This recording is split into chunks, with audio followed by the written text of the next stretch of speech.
Belfort 7ရဟရင်တစီဘလို့အလုတ်လုတ်တယ်လေရဟရင်ရဲ့အပေါ်ကပန်ကာကြီးဟာလင်းပြဲအတောင်ပန်လိုပဲပုံစံထုထားတာပါသူ့လည်းပတ်လိုက်တဲ့အခါ lift လို့ခေါ်တဲ့လေးပင်အားကိုဖြစ်စီပြီးရဟရင်ကိုအပေါ်မြောက်တင်ပေးပါတယ်ပင်မပန်ကာကြီးလဲတဲ့အခါရူပဗေဒသဘောတရားအရာရဟရင်ကိုထဲကစန့်ကျင်ဘက်ကိုလဲထွက်သွားပါတယ်အဲ့ဒီလိုမလဲသွားအောင်အမီးပန်ကာကထိမ့်ပေးထားတာပါဒါကို anti-torque rotor လို့ခေါ်ပါတယ် ရဟန်းရင်ထဲမှာထားဖို့ shaft လို့ခေါ်တဲ့ jet engine အမျိုးအစားကိုသုံးပါတယ်ဒီ engine ကလေယာဉ်ပြန်တွေလို့အနောက်ကိုလေမှုထုတ်ပြီးသွားတာမဟုတ်ပဲရရှိလာတဲ့စွမ်းအင်နဲ့ shaft ဝိညာဉ်ဝတ္တတစ်ချောင်းကိုလဲစေပြီးပန်ကာကိုလဲပတ်စေတာဖြစ်ပါတယ်လေကိုစုပ်ယူတဲ့ဖိတီးတယ်လောင်စာစီနဲ့ရော်ပြီးမီးရှို့ပေါက်ကွဲစေတယ်အဲ့ဒီကထွက်လာတဲ့လေဘူးတွေကတာဘိုင်တွေကိုလဲပတ်စေပါတယ် အင်ဂျင်က10မိနစ်ကိုအပိတ်ရေ RPM 1000ချီ level ပြင်မယ်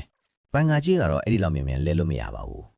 ဒါကြောင့် gearbox ကိုတုံးပြီးအင်ဂျင်ရဲ့အမြန်နှုန်းကိုရှော့ချကပန်ကာကိုလဲစေပါတယ်ဥပမာအင်ဂျင် RPM 6000ကနေပန်ကာ RPM 4000လောက်ထိရှော့ချပါတယ်ဒါကအရန်အေးချီတဲ့လုံခြုံရေးစနစ်ပါ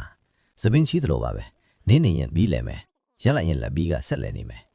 ရန်ရင်အင်ဂျင်ပြတ်သွားပါရင်တော့ပန်ကာကြီးကရက်မသွားပဲဆက်လဲနေအောင်လုပ်ထားတဲ့အတွက်လေယာဉ်မှုကဘေးကင်းစွာဆင်းသက်လိုက် auto rotation လုပ်နိုင်တာဖြစ်ပါတယ် ဒီအပိုင်းကအရှုထွေးဆုံးနဲ့စိတ်ဝင်စားဖို့အကောင်းဆုံးအပိုင်းမှာလဲပတ်နေတဲ့ပန်ကာဒလက်တွေကိုလိုသလိုထိန်းချုပ်ဖို့ switch plate ဆိုတဲ့အစိပ်ပိုင်းကိုသုံးပါတယ်သူကအပေါ်အောက်ဘယ်ညာတင်းဆောင်ပြီးပန်ကာဒလက်တွေရဲ့မျက်နှာပြင်ထောင်ကိုပြောင်းလဲပေးပါတယ် လင်းမှုရှိမှာထင်းချုပ်စရာတုံးကူရှိပါတယ်။တစ်ဘဲဘက်ကမောင်းတန်ဒါကိုဆွဲတင်လိုက်ရင် switch plate ကပန်ကားတစ်လက်အားလုံးရဲ့တောင်းချိုးကိုတပြိုင်နက်ပြောင်းလဲလိုက်ပါတယ်။ဒါကြောင့်လေးပြင်းအားများလာပြီးရဲရင်ကအပေါ်တက်အောက်ဆင်းဖြစ်သွားပါတယ်။နှစ်ပေါင်ကြားထဲကမောင်းတန်ဒါကိုရှေ့တို့နောက်ဆုပ်ဘဲညာကစားလိုက်ရင် switch plate ကတင်းဆောင်သွားပါတယ်။ပန်ကားတစ်လက်တွေကတစ်ပတ်လဲတဲ့အချိန်မှာ